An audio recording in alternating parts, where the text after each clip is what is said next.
देखिए, हमारा ये प्रदर्शन आज 10 केंद्रीय ट्रेड यूनियन संगठन हमारे चार्टर ऑफ डिमांड को लेके बार बार सरकार के पास उसको प्रस्तुत किया।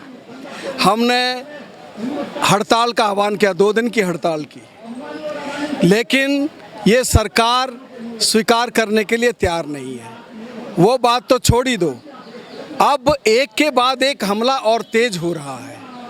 ये कोडिफिकेशन का काम, आज आपदा के संकट में तमाम चीज़ें रुकी हुई हैं, लेकिन एक चीज़ बदस्तूर जारी है, वो है सरकार के जन विरोधी नीतियों को पास करने का एक लगातार सिलसिला।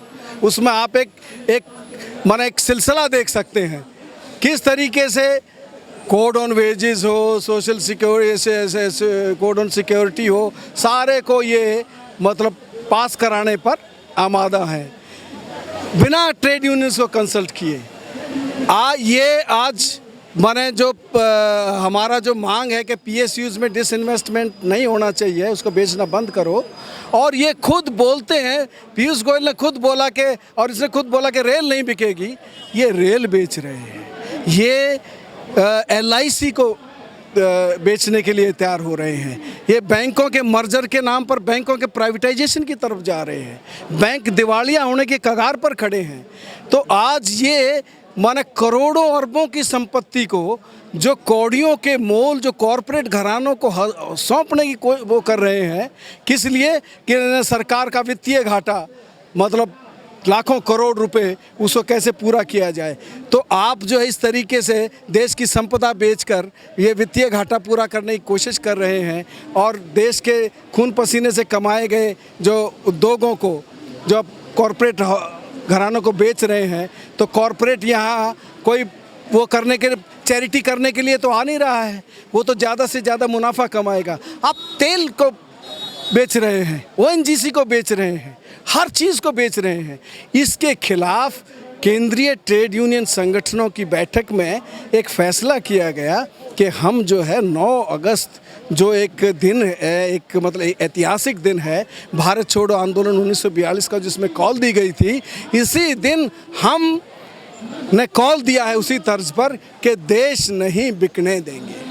इसी के लिए आज हम इकट्ठा हुए हैं, और आपने देखा कि किस तरीके से इसमें किसान संगठनों का समर्थन आपके सामने ही आया। 200 किसान संगठन, आपने देखा स्कीम वर्कर्स की भागीदारी इसमें आप देख रहे हैं, इसमें आप तमाम दायरों से आए हुए मज़दूरों को देख रहे हैं। और ये दिल्ली में तो एक सांकेतिक है, आज का दिन था हमारा ये जेल भरो सत्याग्रह, जहाँ जैसा संभव हो। तो बहुत सारी जगह की अभी न्यूज़ आएगी, तो सारे देश भर के पैमाने पर करोड़ों मजदूर इसमें शामिल हो रहे हैं और इस कार्यक्रम को सफल बना रहे हैं, जैसा कि आप यहाँ देख रहे हैं। देखिए सर, ये 4 घंटे के नोटिस पर लॉकडाउन, और इसमें मज़दूरों का जो पलायन, प्रवासी मज़दूरों का पलायन देश भर से, सिर्फ दिल्ली से नहीं, सब तमाम देश भर से, ये इस देश के इतिहास में काला पन्ना इसने अध्याय जोड़ दिया है।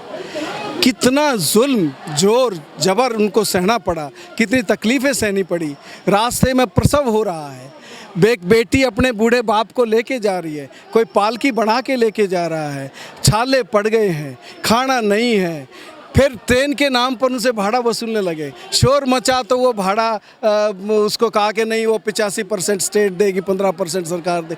तो ये इस तरीके से, और फिर देखा गया कि पगला गई रेलें, 42 48 घंटे में जा रही है।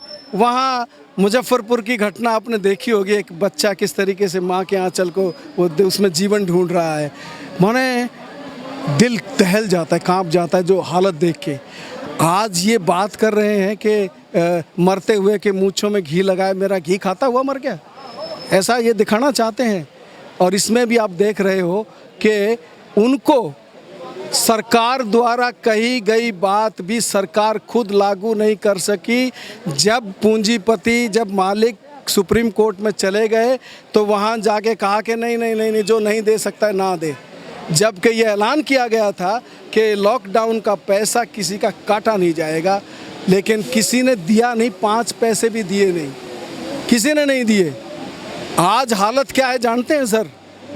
आज एक तो छटनी तो ख़त्म होएगा, रोज़गार तो ख़त्म होएगा, लेकिन रोज़गार पर जो रखे जा रहे हैं, हमारे पास तो रिपोर्ट है ना, 50% कट, कहीं 25% कट, 40% कट तो न्यूनतम है। माने आज उस पर नहीं, फिर 12-12 घंटे काम, सबको रोज़गार नहीं। मतलब आज भी बंधुआ की स्थिति में है मजदूर, और उनको ये कह रहे हैं कि हमने जो उनको ये सुविधा प्रोवाइड कर दी, वो सुविधा प्रोवाइड कर दी। आज बीच में एक और भी कानून आया था इनका कि कभी भी कंपनी जो है निकाल सकती है, आप प्रदर्शन नहीं कर सकते उसका, और लगातार इसका जो है विरोध ट्रेड यूनियन के द्वारा और भी संगठनों के द्वारा। इनका एक संगठन है अखिल भारतीय मजदूर संघ, लेकिन वो कभी नज़र नहीं आता। देखिए, मजदूर संघ हमारे मैं आपको जानकारी के लिए बता दूँ और मेरे श्रोताओं की जानकारी के लिए भी, कि मजदूर संघ हमारे इस कम्बिनेशन में शामिल था पहले। जब ये मोदी सरकार आई तो उससे पहले तो था, यूपीए सरकार जब थी तब हमारे साथ था, हमारे आंदोलन में, स्ट्राइक में, 2 दिन की स्ट्राइक में शामिल हुआ। लेकिन जो ही मोदी सरकार आई तो उन्होंने, हम तो जानते हैं, झंडे वाड़ान से निर्देश था, बोला जी 1 साल रुक जाओ, 1 साल हम कोई एजिटेशन या इस तरीके का स्ट्राइक का प्रोग्राम नहीं लेंगे, उसके बाद हम इसको देखो तो सही, टाइम तो दो। 1 साल कुछ नहीं करने दिया। उसके बाद जब 2 सितंबर की हड़ताल का प्रोग्राम लिया गया 2015 में, तो वो मैदान छोड़ के भाग गए। अब क्या हो रहा है? अब हालत ये हो रही है बीएमएस की, आप जो बोल रहे हैं ना, मैदान में नज़र नहीं आता है। एक तो लोग उनसे विच्छिन्न हो रहे हैं, दुत्कार रहे हैं, और अब जो है वो बीएमएस फिर दोबारा कह रहा है कि हम भी तुम्हारे साथ शामिल होना चाहते हैं। क्यों? क्योंकि वो जो सोच रहा था कि सरकार की गोदी में बैठ के और अपने नेतागिरी चमका लेगा, वो मौका हुआ नहीं।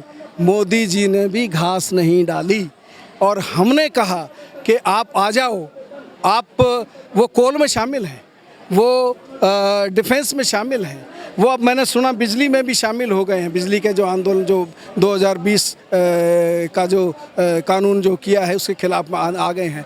तो बीएमएस की हमेशा एक पॉलिसी रही है कि कैसे सरकार के साथ और सरकार के खिलाफ जो आक्रोश उठे उसको कैसे मोड़ दिया जाए। लेकिन फिर भी हम ब्रॉडर यूनिटी के लिए, क्योंकि बीएमएस से जुड़े हुए लोग तो सारे सरकार के पिट्ठू नहीं हैं, हो सकता है लीडरशिप हो, लेकिन हम चाहेंगे कि अगर साथ आ जाएगा तो देखा जाए, संघर्ष में तय हो जाएगा कौन रहेगा कौन नहीं रहेगा। मैं इस यूनियन में देख रहा हूँ, इस जो लड़ाई में मैं देख रहा हूँ कि जो कॉन्ट्रैक्ट बेच के हैं, जैसे चाहे वो आंगनवाड़ी हों, चाहे वो आशा बहू हो, चाहे वो शिक्षा मित्र हो, चाहे वो गटर में उतरने वाला मजदूर हो, तमाम लोग परेशान हैं। आखिर इसका क्या कारण? देखिए, तमाम लोगों की परेशानी का कारण है कि जो आर्थिक हालात है, महंगाई तो रोज़ रोज़ बढ़ रही है, बेरोज़गारी बढ़ रही है। मैंने आपको बताया किस तरीके से उनका जो वेजेस में कटौती हो रही है, किस तरीके से उनको काम के घंटे बढ़ाए जा रहे हैं। तो आज सारे ही तबके इन पॉलिसीज़ से कहीं ना कहीं प्रभावित हैं, ग्रसित हैं, और भविष्य कोई नज़र नहीं आ रहा है। इसलिए तमाम तबके, वो चाहे किसान हो, मज़दूर हो, छात्र हो, नौजवान हो, अभी मैं जो आपको बोल रहा था कि 13.7% बेरोज़गारी की दर हो गई, तो और इस लॉकडाउन के दौरान 1 करोड़ रोज़गार ख़त्म हो गए।